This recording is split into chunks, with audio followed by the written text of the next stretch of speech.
The Sum of All Wisdom, conversations on music, makers, meaning, and more. Here we are again on our ongoing mission to redefine wisdom. Today we're finishing the conversation with Andrew Hunt, leader of the band Cowboy Andy and the Salamanders, a long-standing, legendary, and very well-loved all-ages rock band, and Andrew's latest project, Flask, recording and releasing new music for adults.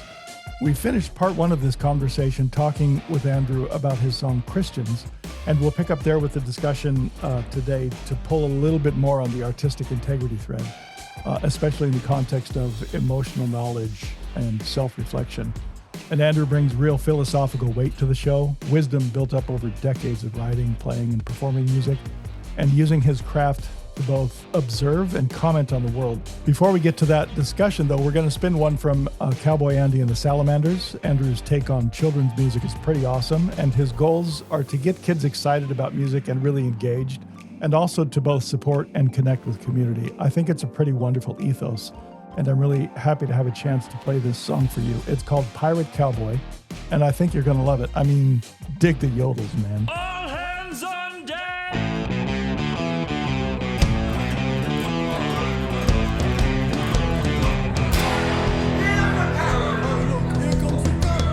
I am the pirate cowboy who sailed into the west, put wagon wheels on me clipper and fringe upon me vest. I got a scurvy crew of roughnecks who aims to be the best, and from the galley to the head, poop deck to the crow's nest, we crossed the mighty Miss into the Grand Prairie, chasing after buffalo and trading with the Cherokee. I'm flying the Jolly Roger so you can plainly see we're the buccaneering Bronco boys making history. Yo ho, yee-haw, yo ho, yee-haw, yo ho, yee-haw.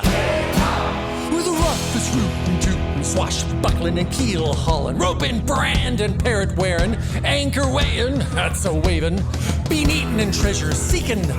Yodeling, yodeling, yodeling, yodeling, yodeling, yodeling, yodeling, yodeling, yodeling, yodeling, yodeling, lately, la.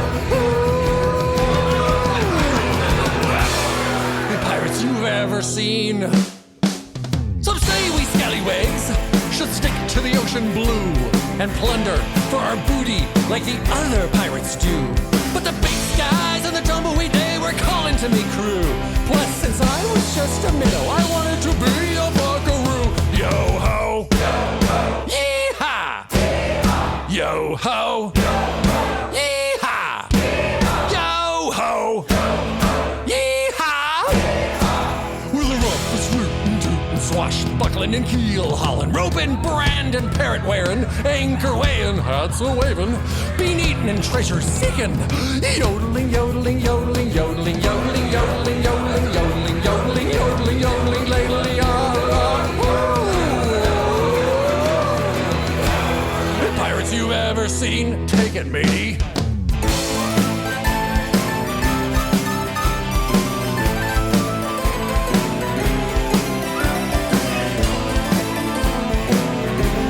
Nice! All right, man, kick it over here!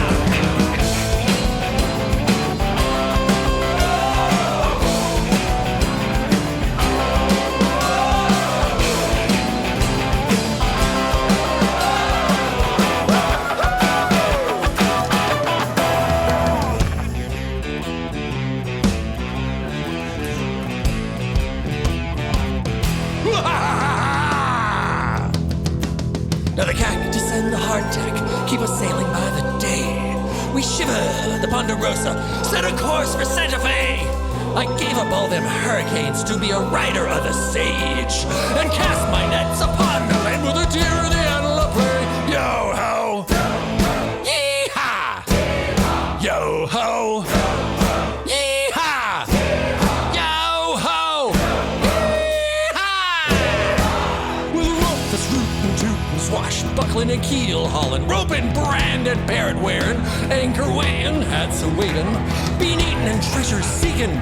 Yodeling, yodeling, yodeling, yodeling, yodeling, yodeling, yodeling, yodeling, yodeling, yodeling, yodeling, lately, la.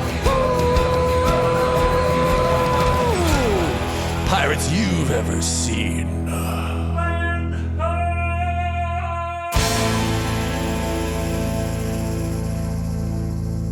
There you go. Pirate Cowboy, written by Andrew Hunt and performed by his band Cowboy Andy and the Salamanders.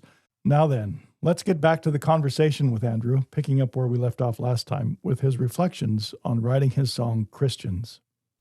And if you indulge me and go with me on this, and maybe you can, because I'd be curious about your take. The last single that we just released for the band Flask, which is my original stuff, that isn't the family-friendly Cowboy Andy stuff, was called Christians. I saw that release. Yeah, I saw the announcement. And the song, the full title of the song is Christians Shouldn't Breed. Yeah. So, and I wrote this, and I remember I wrote 4 songs that week, and this was the second one, and I wrote it as I was driving to work. I was in Anchorage. It was the middle of winter, 7-foot snowdrifts, and I was going to Kinko's, where I was an assistant manager, and I had a pad, and I was writing it with one hand as I was steering with my 2-wheel drive Ford F-150 truck that was just like all over the freaking road. It was awesome. But it struck me, and I just started to write this song. So I wrote it. And it's a Bo Diddley beat, hand jive basically. And the song is called Christians Shouldn't Breed, and we shortened it just to Christians. And it's three vignettes, 3 little stories about 3 encounters that people have that are influenced by their religion that end badly. And so I write this song, and I record a demo of it, and I play it, and some people really like it and some people really don't. And I really like it because musically it's just super fun. And I still kind of stand by the lyrics, even though I know that the delivery may not be the best way to deliver the message, which is this idea of having these families who have quivers of kids, of course, choose to do what you want to do, follow your dreams, but from the outside and the implications to a society and a community and stuff. And just the hypocrisy of growing. I grew up Christian, and just the hypocrisy inside that and everything. I just found it was a thing I could poke fun at, and so I did in this song. So I released this song, and as soon as I released it, I was like, wouldn't it be interesting if the algorithms decided to push this one up? And wouldn't it be interesting, because nobody's going to listen to the lyric. Nobody's going to get the justification for me. Nobody knows me, and they're going to cut me slack. Like, you cut me slack. You're like, well, it's probably funny because Andrew's kind of goofy, and I like Andrew, and so, yeah, okay, whatever. As opposed to if they didn't know me, and I'm suddenly attacking I'm saying, yeah, you shouldn't have kids. Thoughtlessly. You should thoughtlessly have children. Yeah. Specifically. And then it was like, well, and so we do it live in the band, and it's one of those songs that I threw everything into the recording. It's just crazy over the top, and now we have to try and do it like on stage, and it's just a hoot. And I was like, well, what if you'd said Jews shouldn't breed? Would that be acceptable? What if you said Muslims shouldn't breed? Would that be acceptable? Be like, no. But because I'm a white guy and a Christian, grew up Christian, then it's acceptable in this context. And that's kind of hard. That's just kind of a weird thing to try and square, in a way. But if the algorithms picked it up and it suddenly became super popular, and it made my band super popular and polarizing, and we started to get gigs because we had a song that was different, new, and polarizing. Yeah. Which we've seen happen to acts where they put out something that's just like, ooh, you kissed a girl? Wow, you're going up the pop charts now. Controversy, yes. Who likes them? Who doesn't? Oh, let's get some friction in there, and friction. Rub your hand together enough, and a gold coin falls out. That turns out to be the way it is. It's like, would I appreciate the algorithms then? Oh, probably, yeah. That's what the algorithms are designed to do, right? There's heat and there's light, and I think the algorithm it goes for the heat all the time. Better analogy, there's smoke and there's fire, and we assume that where there is smoke, there's fire. Is that true? I don't know, but the algorithms push the smoke on the assumption that underneath it, there will be fire, like some sort of objective reality to the thing. So the controversy for your record, hypothetically, is, I think there's layers of it, as you pointed out, right? is this guy just bad? Is he a racist? Is he just a horrible misanthrope, right? Is he a genocidal maniac? We don't know. We're going to take positions on that, and the algorithm is going to push that to the people who want that kind of content, right? I'm not going to see it because I'm not looking for the controversy in my music. At least that's how the algorithm I use has been trained, right? Yes. So, yeah. But the people that are interested in that will be more likely to see your thing and contribute to the controversy, contribute to the smoke, and more of the smoke, and more of the smoke. Because every eyeball turns into another reason to just keep pushing the narrative. Fucking monetizable, man. Yeah. 1 eye equals $1. 2 eyes equals $2. Yeah. And then we're going to scale it from there, capitalist. Yeah. And then it's logos and merch, and then it's a sitcom and a spinoff. And and then derivatives. All the while, you've just got a great melody, very frothy melody, right? With some, let's say, incisive lyrics that may or may not be controversial, right? Yes. I mean, you're talking to me. I don't find that controversial at all. Nobody, this is my position, should have 27 kids. It's unnecessary. No. Even if you were terraforming, Especially if you're terraforming. I don't want the terraform world to be all you, Little mini-me's running around like, no, not good. No. Like Lou Reed sang about it. So it's okay. I can sing about it because Lou Reed sang about it, right? Yeah. Okay. And he's got a point, just like you have a point. Yeah. But when you write a song and you throw it out there for the world, you don't necessarily know if they're going to get it or not. Stand-up comedians definitely go and they work out their material ahead of time to see which jokes land and work on their timing. And they're not going to, the difference I think maybe between what I do and what I think a stand-up comic is that I'm still willing to take a joke that flops and run it out there. But you're playing this song for audiences. You know what the reception is when you play. What's it like? What is the reception in your performance?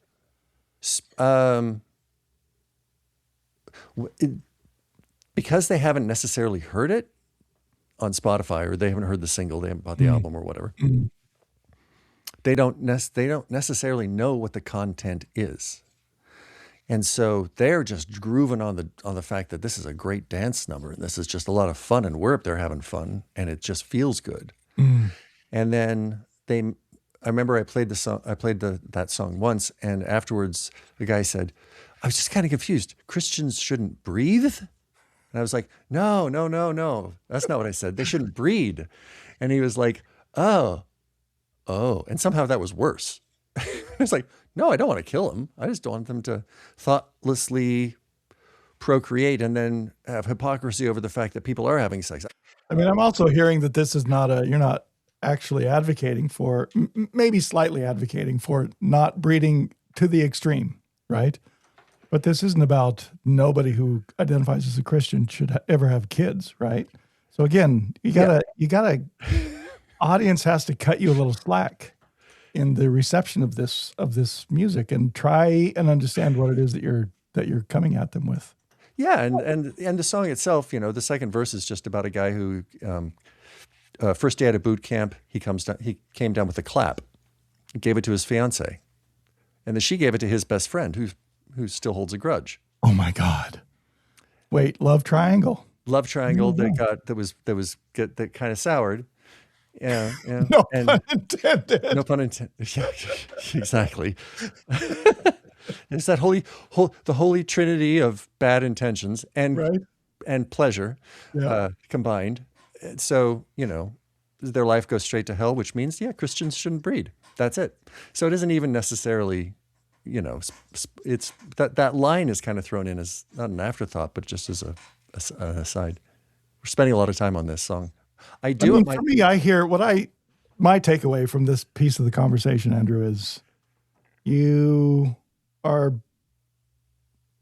making a claim maybe for being thoughtful in the world. Your music is an exercise in priming others' pumps for thinking about the world around them. Not taking action, not killing, not stopping breeding, not any of that, but like good music should do. Bring you to a point of introspection, right? Yeah. Not does this apply to me and should I stop breeding, but what is it that's going on here that is got this guy's attention that maybe I should think about? Yeah, and I think, and for me, the drive as I've always, whenever I have this compulsion when I write a song, I want to share it. I want people to hear it. I can't. I'm never satisfied with just writing something and recording it in my home studio, and then that's good enough, and that's it. I want to share the stuff. I want to feel the connection because music is a connection for me. When I listen to, and I might have begged earlier, like on Aerosmith, but there's been times in my life when I was like, auto repeat on specific, Walking in the Sand or certain songs from Aerosmith, and I just like listened to obsessively because what they were singing I could connect to at that point.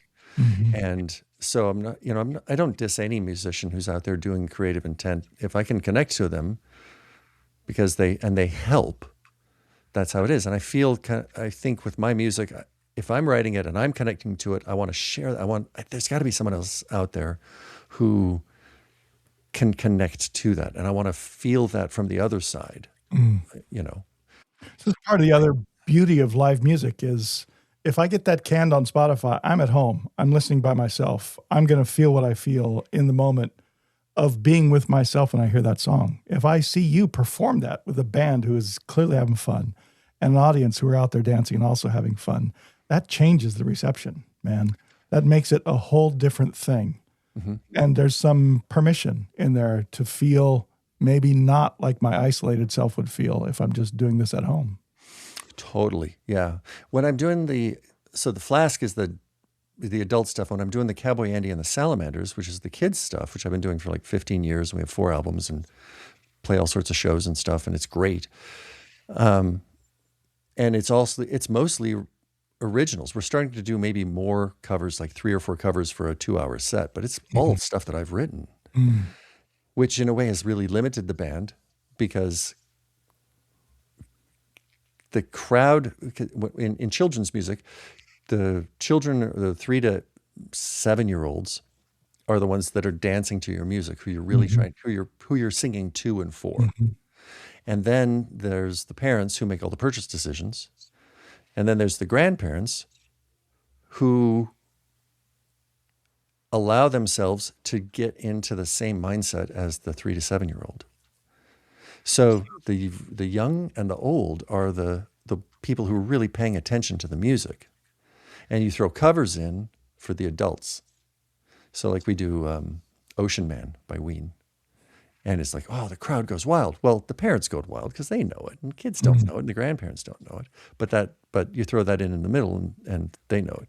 We do Ghost Riders in the Sky as a cover. And everybody knows it. Everybody knows it, and everybody can sing along to it. And the little kids think it's cool and creepy and danceable, and the old folks are like, oh, I know this one, and oh, they've changed it up. And we put our own spin into it, sort of like a Dropkick Murphys break in the center that makes it so it's exciting and fun for the middle crowd.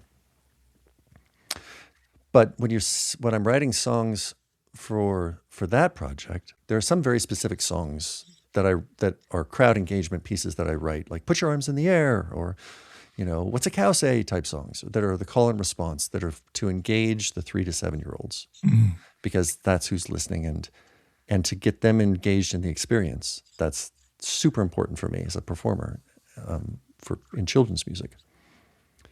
But most of the stuff is just whimsy songs that I think are fun, they just happen to be appropriate that I can sing in front of kids about a cat. It's about a cat who gets so fat they roll through the wall of their apartment, down a hill, and float out in the ocean, put a bandana on their tail, and just sail away, talking on their cell phone. And that's one of the songs, and it's like this jazzy like lounge song that we do. It's awesome. And so that is a lounge song. It's a lounge song. so much better. It's like da da da, but do. It's all like with a lot of little wah wah in there and the soft tone keyboard solo and stuff. Covered with a little velvet carpet. Yeah, dash on the.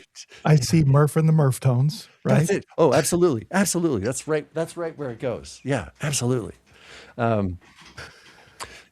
I just get I get an incredible amount of joy playing in Cowboy Andy and the Salamanders to that crowd and doing it for so long, but playing a lot of the same set over and over. And the departure for that a couple of years ago when I was like, okay, it's time for me to do my not kids music for a while and put as much energy and passion into these other songs that I did there and now start performing them and feel atypical. It's like, oh yeah, I've got a new band. We're just performing. And I've got, an 18-year-old and a 19-year-old as my bass and keys, and then a 35-year-old on drums. And then me, Mr. 57, who feels really old, but it's not really that old, but feels really old relative, singing and playing guitar and writing the songs and stuff. And in this world made to feel old, as if 57 is past some kind of thing. Yeah. The beauty is that I found in the community was encouraging me to, but nobody cared but me. That I'm good. That old. Is encouraging. Yeah. There was nobody saw me as like the creepy guy kind of trying to come in and, at least in Missoula, in the circle of where I've played now, it's been like, well, what you got? Oh, that's great. How fun. I can dance to that. That sounds good. And so for me, there's a great sense of gratitude I have that the songs that I wrote 30 years ago that now I'm finally getting to perform are landing well. And it's like, oh, okay, yeah, those keepers were worth keeping. How is Flask doing? We started rehearsing last July. So the project has been going on in my mind for a good chunk. But as far as forming the band, it's about 8-9 months old. And we've had a couple gigs that were really well received.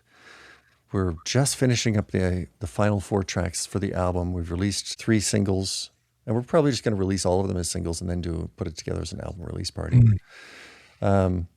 We just booked another gig to headline a local show, an after-hours party at this big Weird Fest that's going on here in Missoula, which is super gratifying. Invited to play another festival. So the gigs are lighting up. The band is tight, and the fan base is growing. So it's going as well or slightly better than I could have hoped, really, as far as that side. That's exciting. I'm very glad to hear that. I think we talked about this before, but I'll say it again, Andrew. I think the music that you shared with me is phenomenal. The what you all have put together, I think Oscar's some kind of talent. That kid's got it going on. Yeah. And you can really hear him, I think, coming into something in those mixes that you shared. Yeah. It's just really, really cool to be in a band with your kid. And when he was 13, he surpassed me musically as far as talent. And then just to see his passion and his individuality and creativity just keep going. And what's fun is he's also in the Salamanders with me. He's the keyboardist in there. And so as we've done Flask, and now we have a gig this weekend with Cowboy Andy and the Salamanders, a kind of a big show. And we got together and we're rehearsing for that. And both he and I, because we've been working on Flask in this totally different new way, my playing and my singing delivery has really changed and evolved. And I've really kind of taken possession of it in a different way. And his playing and singing and like the solos and stuff that he does on the piano and just how he approaches the instrument has changed because of the work that the focused work we've been doing in Flask. And during the last rehearsal, I noticed that we were both taking chances and we're just much more interesting in what we were playing with the Salamanders for these songs that we've been playing over and over for 10, 15 years. And so it gave me kind of a little boost on that side to be like, oh no, I can, as you do one thing, you do everything. It's like, I don't have to play the same sort of solo that I always play on Pirate Cowboy. I can play whatever I want. I can play whatever I want. And it's like, well, yeah, man, you wrote the song. It's your band. Nobody, you can literally do whatever you want. Whatever you want. Permission-based art is what I'm moving into, and it's really exciting and fun. That idea, and ruts, getting off the ruts. Permission-based is being on the ocean, being the sailor. Just go that way for a while. Well, tack into the wind if you need to, or go with the wind. But go. I think that's exciting, Andrew. I love that you call it permission-based music. I think that should be a thing. Maybe it is a thing and I'm just out of the loop, but that seems like we should all take a note of wherever I'm in my life, whatever I do, I need some permission to do it with my own style, some creativity. Yeah. I think for years I had stage fright. For years, I was forcing myself to go to open mics week after week. And it was just horrible. Getting up there with my guitar, because I'd written all these songs and I was compelled to want to share them.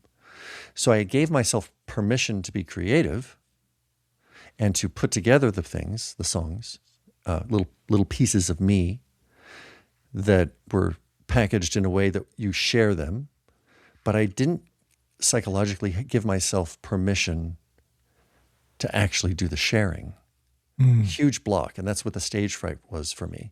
So I would shake, my hands would shake, I could barely get the notes. And the whole experience was just so painful, sweating and then getting off and just like freaked out and just but just doggedly pushing, like, well, you got to do this. The only way, such a masculine trait. The only way to do it is just to go through it, I was telling my kids the other day, if I'd had a therapist when I was 18, I would have started Flask 40 years ago. Yeah.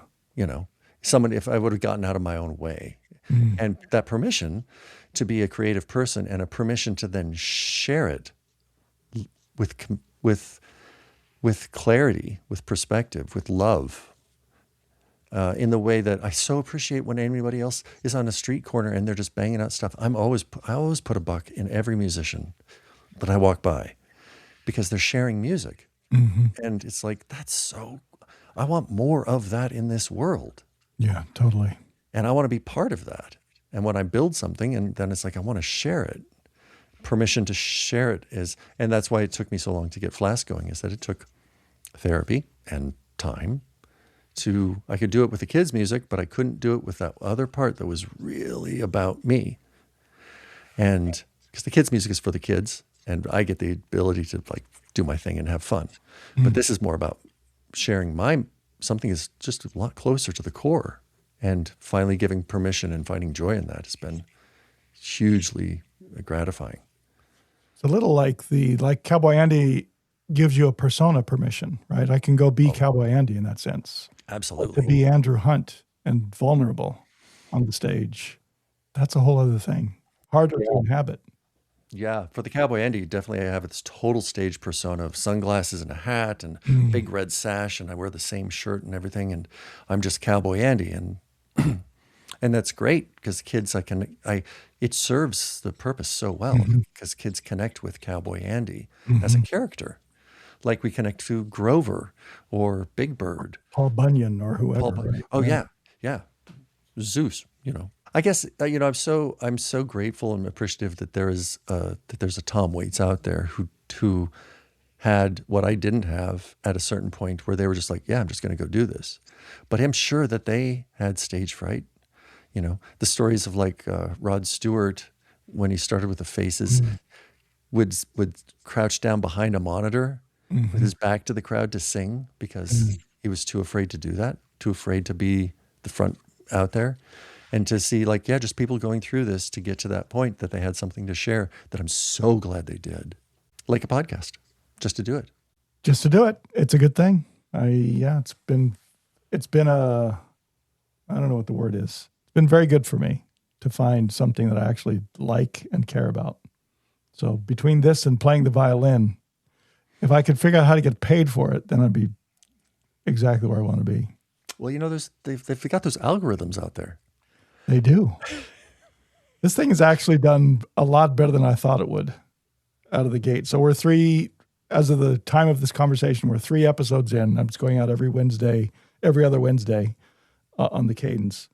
And I'm close to about 300 downloads for those. That's amazing. Which is pretty good. Yeah. So that's really good. Yeah.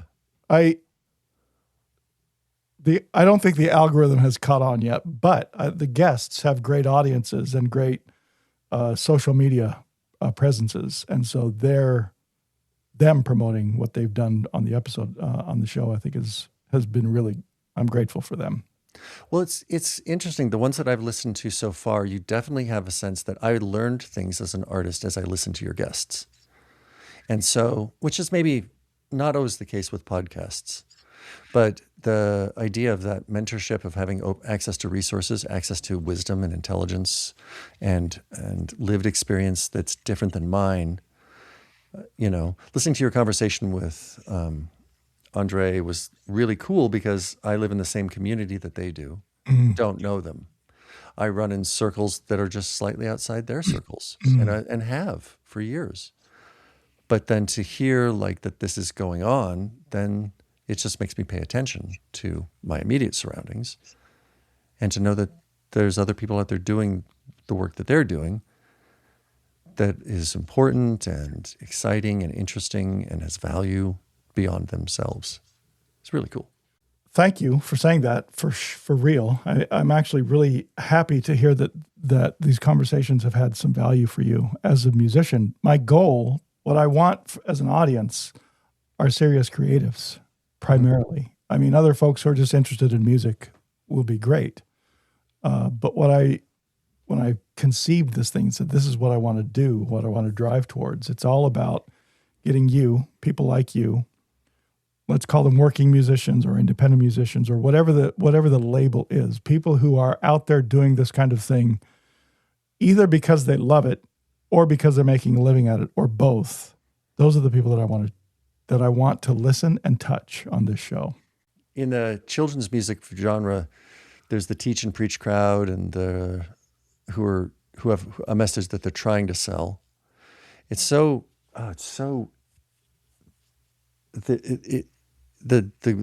pro and con of it is that I've found in working musicians or people.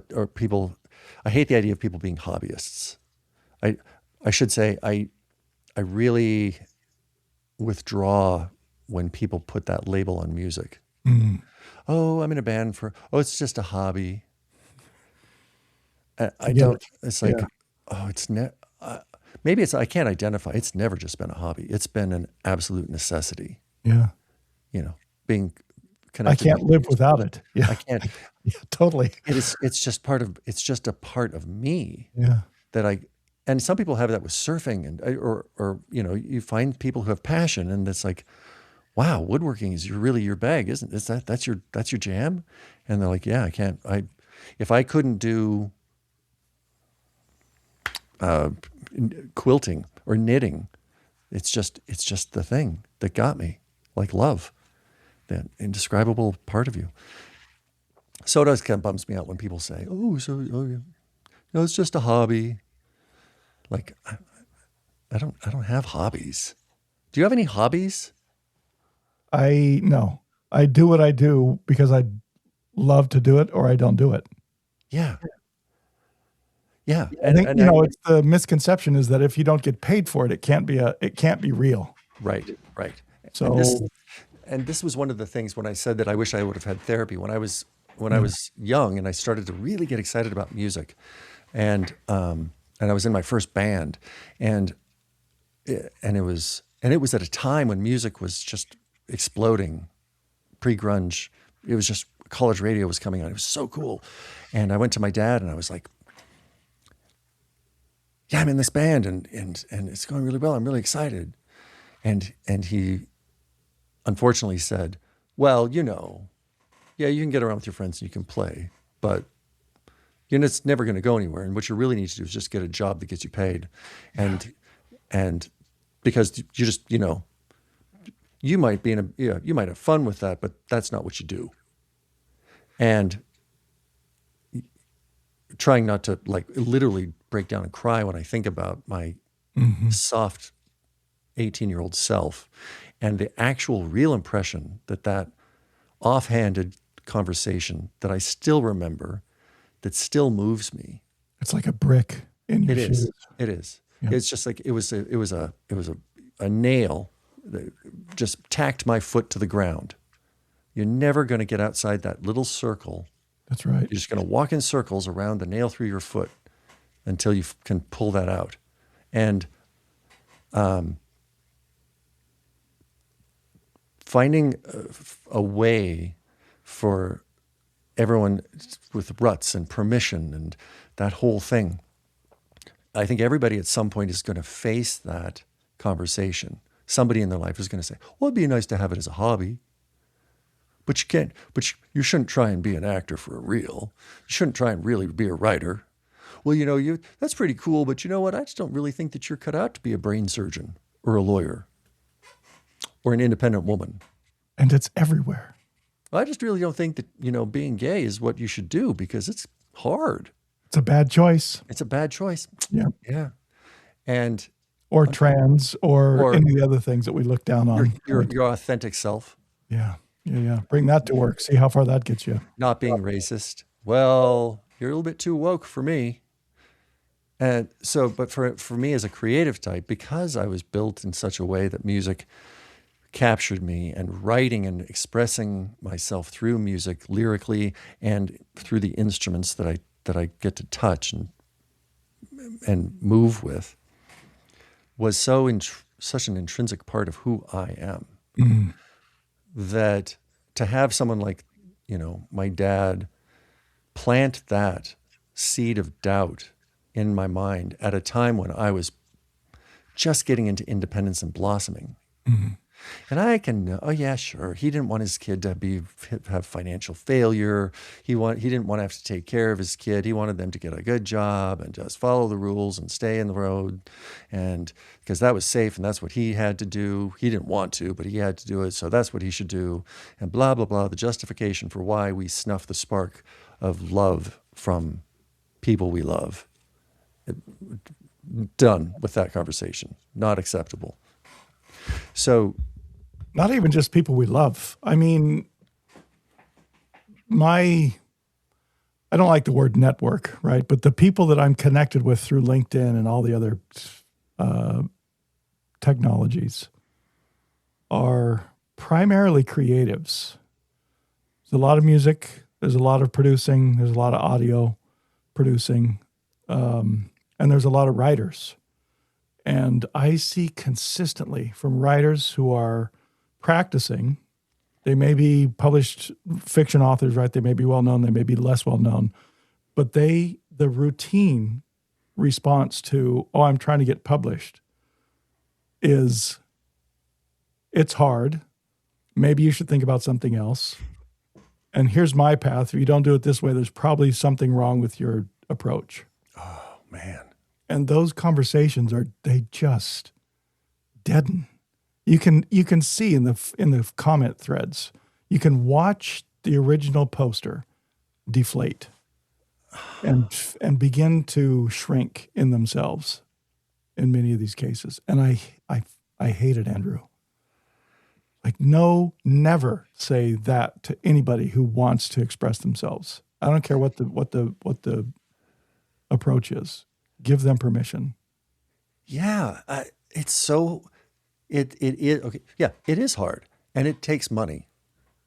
And money is something that we generate money through time, and time is all we have that we would ever have is a resource that we can control. So you're constantly going through this process of an exchange, for this, for that, for this, for that, for this, for that, so I can finally do this thing.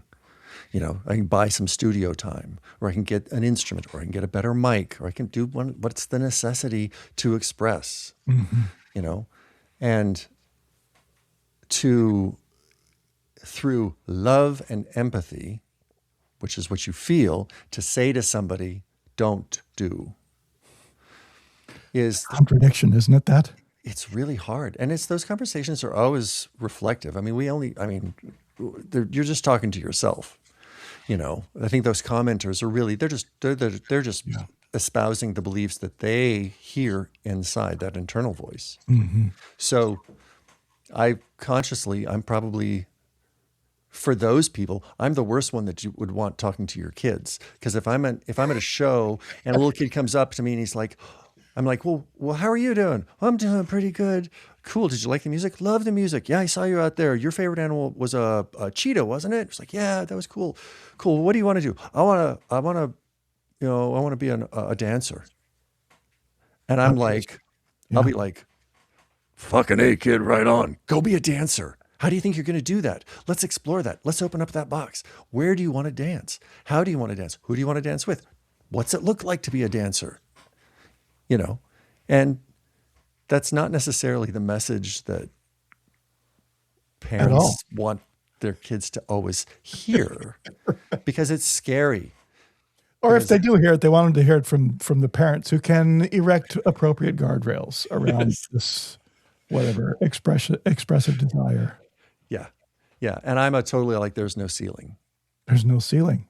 And there never should be. And you know what? If you fail, good. What does it teach you? What did you learn from that? How do you go forward from here? Yeah. For me, that's it. I don't want to say I like failing, but I like failing. It shows me what I need to do better. Yes. Yeah. Sometimes I can write a song and it's great. And sometimes I write a song and 3 days later I'm not playing it. There you go. Because it just didn't work out. Bob Coulter's and all the art, the many renditions, it's the same. It's like, just keep going. Just keep going. That's my favorite. That's my mantra on everybody when they have a Facebook birthday or anything like that. I just say, keep going. Just keep going. Whatever path. If you're finding joy, then just keep doing it.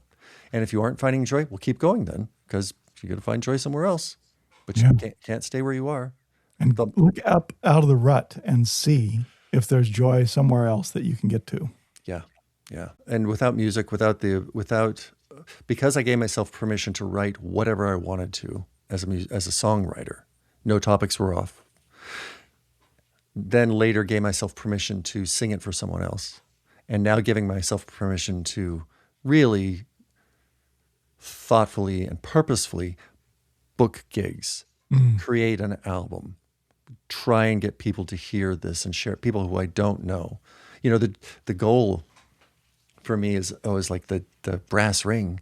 Someone I don't know, who I've never met, who's never seen me, who knows nothing about me, hears one of my songs and they like it. And they want to hear another one. Maybe. That would be really cool. But just the idea that somebody who isn't tainted by a personal relationship. Did you just say tainted? I did. Oh, blessed, glorified by a personal relationship with you. That's true. So instead, I'm paying Spotify to monetize it so that I make them listen to it, and then if they like it, then it's one thing. But to me, that's really the brass ring. Would be someone who I have no idea is a complete utter stranger, who's like, hey, you did a thing that connected with me. It's like, wow, that's really cool. That is really cool. I don't know how to quantify how that would be. And it's happened, which is really fun. It's the problem with industrial things, right? There should be a measure of success that is what you just described, but it doesn't exist. Probably can't exist, at least not the way we understand how to generate metrics. Right. But if that's the goal, you may never know it, but it's a beautiful thing, aside from number of streams and number of pennies and number of whatever else you get from Spotify. Yeah. I mean, if we booked a gig in Chicago and we showed up and there was like 100 people there. God bless.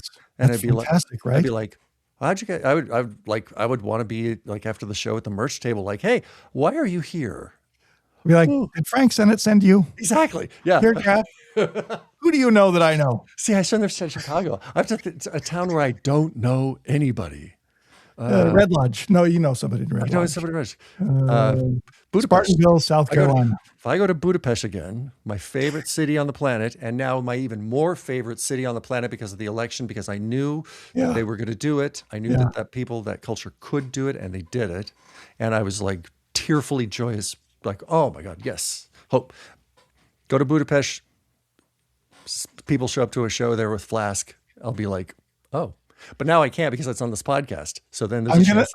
Not only is it on the podcast, but Suzanne Carey lives in Austria, so that's not far from Budapest. So there's a whole. I know somebody pretty close to there. Damn it! Where do I not know somebody? That's what I'm saying. You're a global phenomenon, Andrew. Oh wow, man, yeah, that's true. And thank God for the Hungarians. They show us how we should behave. They've done it before. 56. Yes. And they'll do it again, probably. But this is an important moment. Yeah, they're old school. You go and you see those ruins over there. You walk in the labyrinth under the city, and you're like, this time can be good for a species if it's reflective. Time and a little distance from one another sometimes. Yep. Yeah. Which social media and the environment we live in, the technology environment, doesn't really allow. I guess I'm guilty putting a podcast out there, but whatever. Shame on me. Shame on you. We could be in a coffee shop just talking loud, and maybe people will be listening, but they can't work out. They can't be on the treadmill at the same time and have this conversation. Not at the coffee shop, but they could certainly be working, dialed into their little internet cafe thing. That's true. Hey, I wanted to ask you, do you have a recording of Brady Bill? I do. Since we chatted about it, do you want to put it on? Oh man. So it's one of the demos. It's an old bad demo, but not bad. I mean, it's just an old demo. We had all conversation about the song so that there's some clarity around it. Yeah. So I would say that would be okay. Only if you also play something that was better. Okay.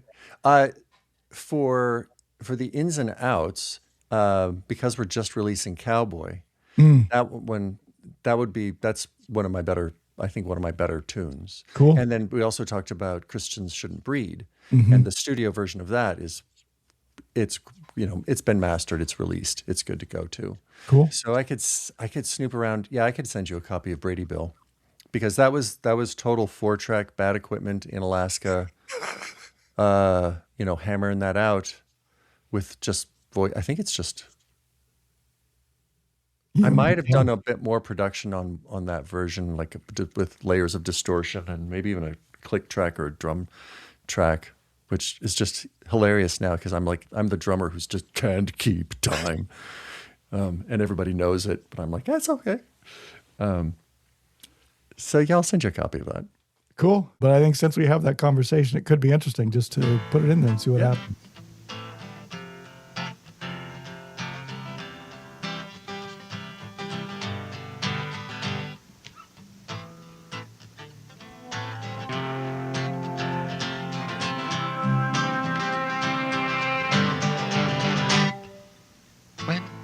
Shopping mall, saw you through the glass wall by the elevator, smooching on some big jerk.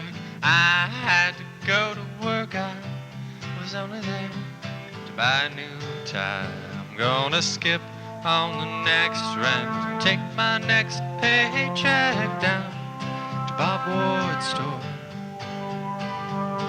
fill out the paperwork and act like it doesn't hurt, act like I'm not losing my mind when I buy me a handgun, a really big Magnum, one make you shiver and toe the line. I'm gonna get a box of hollow points just to get my point across to you this time.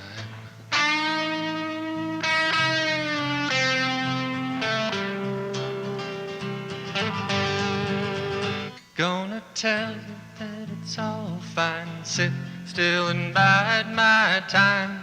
Leave the house every day.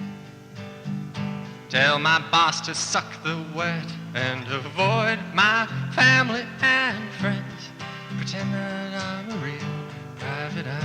Gonna follow you in rental cars, bad wigs into bars to watch your little afternoon show.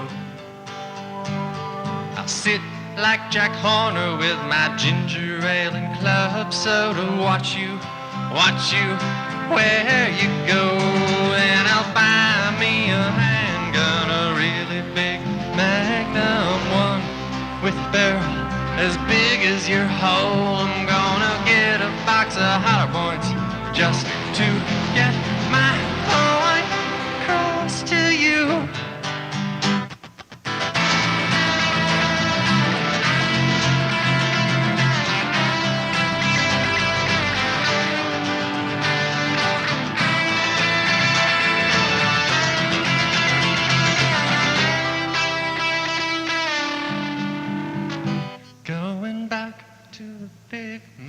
See you through the glass wall smooching some fat fuck.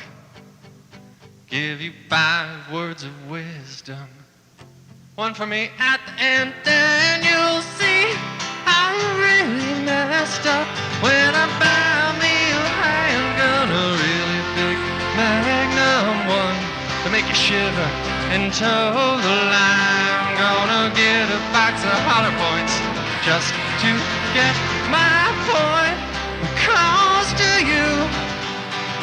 When I buy me a handgun, a really big Magnum one with a barrel as big as your hole, I'm gonna get a box of holler points just to get my point across to you about self-control. There it is. Brady Bill from an old demo. Let's get back to the conversation.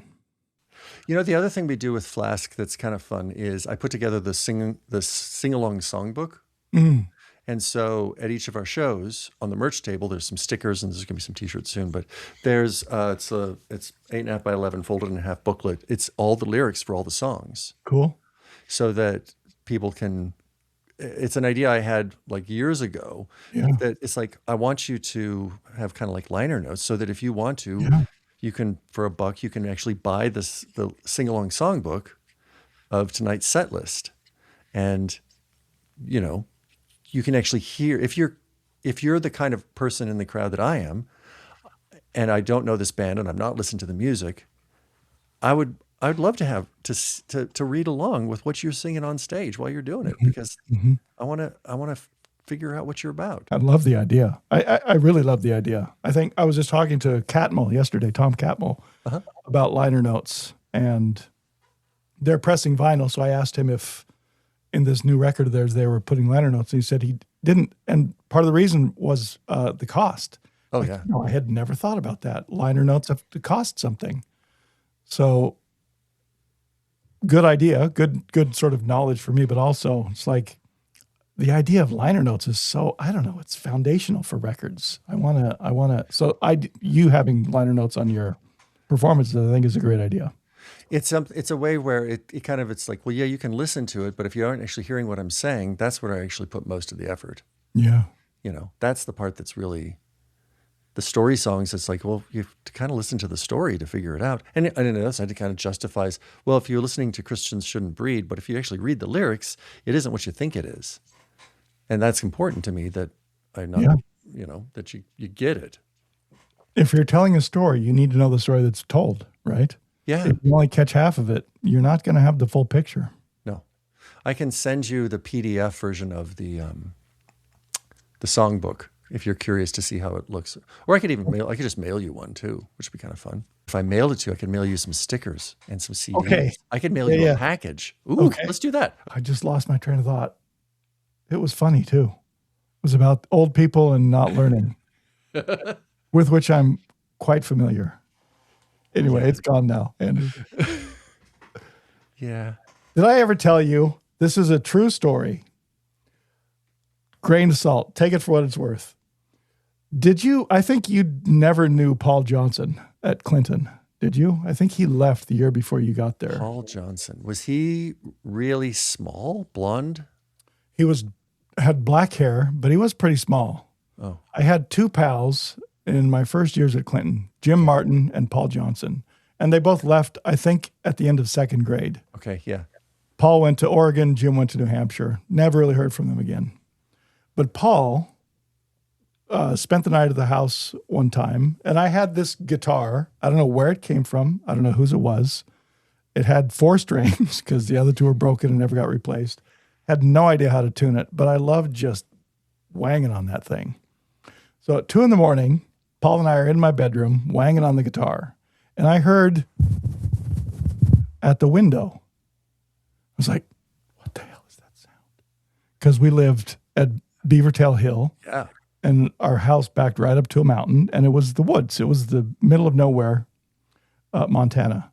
And so I had these Disney curtains and a Disney matching Disney bedspread, and we pulled apart the Mickey Mouse curtains, and there were 2 red glowing eyes looking in the window. And this was a window that was 8 feet off the ground. And I swear to God, Andrew, it was Bigfoot. We had a Sasquatch looking in our window, wondering, what is that god-awful racket? Wow. Yeah. And Paul, we both freaked out. We were like, oh my God. So That's cool. it's one of my favorite memories. I don't know why the eyes were red. I'm going to say probably fovea centralis, just reflecting the inside light. Mm-hmm. But it was the most, I don't know, it has made me so interested in the world since then. Like shit that I can't explain. That's the best part of living. Yeah, that's awesome. Yeah. I used to believe in ghosts. And I wrote a song called Tapping on the Glass about this ghost, and it's a story song, but it's about me, who haunted me for a few years. Like, I guess I kind of invited her to. Mm-hmm. And there was a period of my life where I had all of these encounters and experiences with spirit souls and ghosts and that sort of thing that were just unexplainable. And even so, even now the stories like, well, this happened in this and this and this the situation, this was my perspective, and there was other people who witnessed it and they can verify it, that it's just like, well, there's no real explanation for that. And as time went on, I was like, well, I've always believed my former self. I always honor where I was, that the decisions I made, that's a gift I've given myself, is to honor my old self. And at that time, that was totally real, and I totally bought it, and it was totally a real thing. And my current self doesn't have the same perspective. But the fact that for, a part of my life, I believed in that supernatural possibility was very important in my development, in being able to open my mind to all sorts of different mystic, spiritual energy things. And as I get older, and then I went through a period of of being like, nope, that was all bullshit. And now as I start to get older, I'm like more humble and like, I don't really know. I can't really plant the stake that deep in the ground anymore of like, no, maybe, I don't know. The best thing about Clinton Elementary for me was that 4th grade, 5th grade, I don't remember what year it was. I think it was 4th grade when we had that, these kids are too, I don't know what the word is, hyper or something. We got to get them out of the classroom and into a place where they get some focused attention. And Nancy Bugby was one of the instructors there. And it was basically not just do what you want to do, but believe what you want to believe. And there are no limits in this room. And this room was the library in the elementary school. And that was such a gift. Just this, there is no in this room. Yeah, absolutely. I look back at that time specifically. My friendship with you was so important in expanding my horizons and indulging my humor specifically. So we just laughed all the time. Everything was just so fucking funny. But that experience of like going to the library, and I remember sculpting pieces of styrofoam into Greek architecture and learning about that, in Clinton, Montana, the place where that is not available ever for almost anybody, unless you're kind of a cut up kid who the science teacher gets really pissed off at because you just keep doing pranks and stuff. And they're like, oh, you're going to take these rascals off my hand for a couple hours a week? Please. Please. Yeah. And on the other side, it was, well, how does that make you feel for the first time? You know, having someone say that, like, well, Yeah. how does that make you feel? And as an adult saying that to a kid, genuinely with that curiosity. And for me, and just to get goofy, when I do the Cowboy Andy and the Salamanders thing, that's always been my perspective with kids. It's like, no, I'm not going to do the hokey pokey just because I can make you dance. I'm going to do something that we're going to engage in because I respect you. You're 5 and you're awesome and I respect you. So I'm going to do my best as a singer and a songwriter and a performer to deliver something to you that is not Barney, that's better, that's engaging, that it respects you. And that's super cool. So for me, what I was told in that library at Clinton was not what I was told. What I was asked was, what do you think? Like, I have never, as a 7, 8, 9-year-old, had somebody ask me what I fucking think and take it seriously. Like, what do you want to do here? I don't know. Well, what do you think? What do you like? What are your interests? That was the first moment in my life that I had the opportunity to think about myself and to be, as much as I could be at the time, introspective. And you know what I came up with? Fucking gnomes. I went hardcore down a gnome rabbit hole for a year. And I wrote a book on gnomes. Anyway. It was Greek mythology for me. Yeah, I remember. They had that old book on Greek mythology, the classic one, which I actually found a couple of years ago and bought because it turns out to be there's only like one illustrated book on Greek mythology. Yeah. That's it. Yeah. That's like the Bible that we have. Like bullfinches or something, right? Yeah. And you know, the sort of water pencil or the illustrations in there are beautiful and they're all, but it's canon basically. And that's where I got into Greek mythology, and that's when I did the carving of like the architecture and stuff like that. That's what it was all about for me. It was just getting into those stories, which is curious because my family was so Christian and so driven in that, for me to be like, wait, there's other gods? Huh. And this is what they're about? And they are a whole different kind of God. They are. And sometimes they're kind of similar. There's a whole lot of judgment and punishment and a whole lot of my ball and the whole, it's like, wow. Yeah. Didn't have the universal wherewithal to dig in that deep, but it planted the seeds. Yeah. That's the thing for me. Yeah. It gave me, as you say earlier, permission to do something that was not in the rut. I like the theme of this conversation. Me too. Definitely. It's kind of cool. It was surprising. Like I wasn't thinking about it. I miss those days. I miss that kind of, I don't know, just the freedom of being around people who are not judging you. That was, I think, the last time I probably did have an authentic self that I brought to wherever I was bringing myself to. Yeah, there's been some sort of manipulated form of it since. Some sort of, it's like if you're trying to be special or if you're trying to be free, you aren't really free. You're just trying. Yeah. Because you recognize the boundaries that are. I say this to you. It's me. I see the boundaries that I put up around myself that I'm trying to break through. Yeah. And I may move them or expand them or breathe into them, but I'm also creating and manifesting. I see them. That's me. And at that age, I couldn't see that every day I was moving beyond them. So they were always behind me and I was always fresh going into new. That we as a society, as a species, could see aging, getting old, and dying in the same way, where the boundaries are behind us because we're exploring this whole new phase of what the hell is going to happen next, to the big, I don't know what's going to happen next. And it doesn't matter because I don't know and I have no control over it. Oh, how glorious that would be to, and that's the I just want to mysticism. dance my way toward it, right? Yeah. Let me play some music. Let me hear some music. Let me freely express myself as we travel that road. Yeah. I was talking to, I think I was talking to Frank Sennett the other day. It was a while ago. And I said, hey, man, do you still think the best is yet to come? And he was like, whoa, boy, I don't know. And I'm like, I do.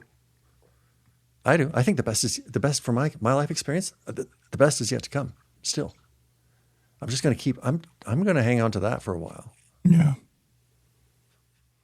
All the shit that's behind me is behind me. Yeah. I've had some great stuff behind me too. Excellent stuff. Like some of the best stuff. But I think maybe the better is going to still come. Yeah, I agree.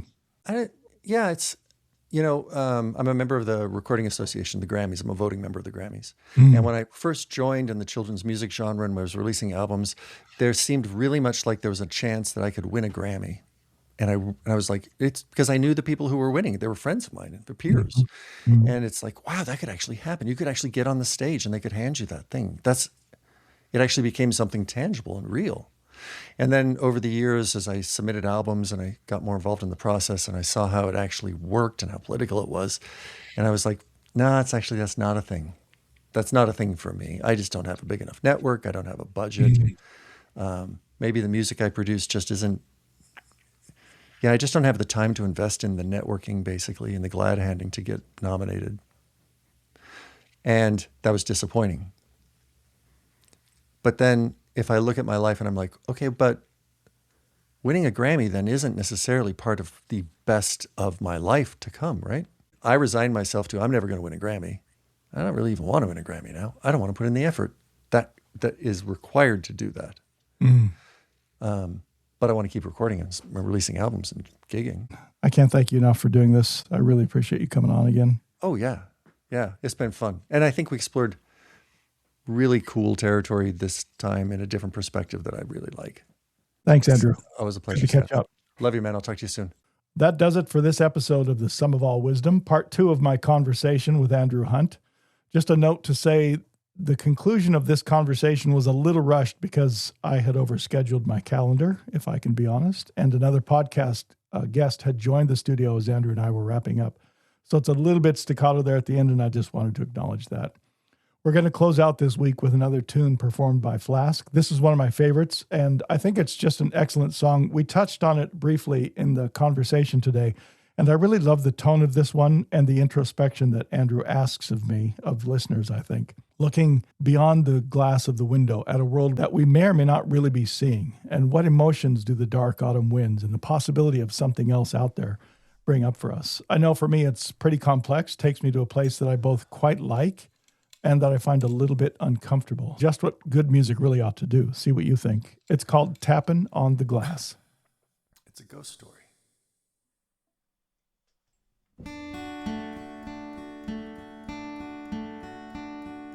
Tapping on the glass, thinking I'm asleep. Tapping on the glass, she tries to reach me, but she doesn't see. I see her there,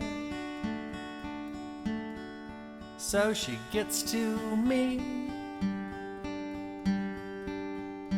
unaware. Tapping on the glass, trying to get in. As the autumn winds blow, I'm crying again. But she don't care, she's already gone. I want to scream,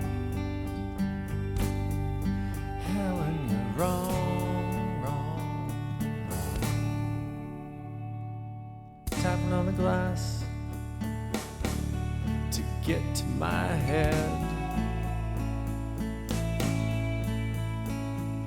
tapping on the glass. She's already dead. She's got no spark of conscious acts in her world of dark. She laughs and laughs and laughs at me, tapping on the glass. What do I do? I'm paralyzed, can't even move to wake you, to let you know she's got to me. I'm about to go, and you'll never see how she carried away in her cold embrace. I'm carried away, carried away.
That wraps up the Sum of All Wisdom for this week, with profound thanks to Andrew for his insights, humor, and wisdom.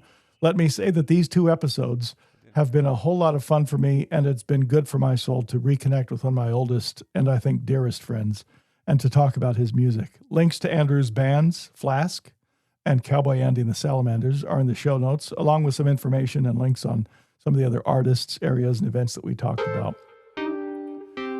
Thank you for turning us on. If this conversation resonated with you, please consider sharing it with others. If it provoked you, please let us know that too. Don't forget to like, comment, and subscribe.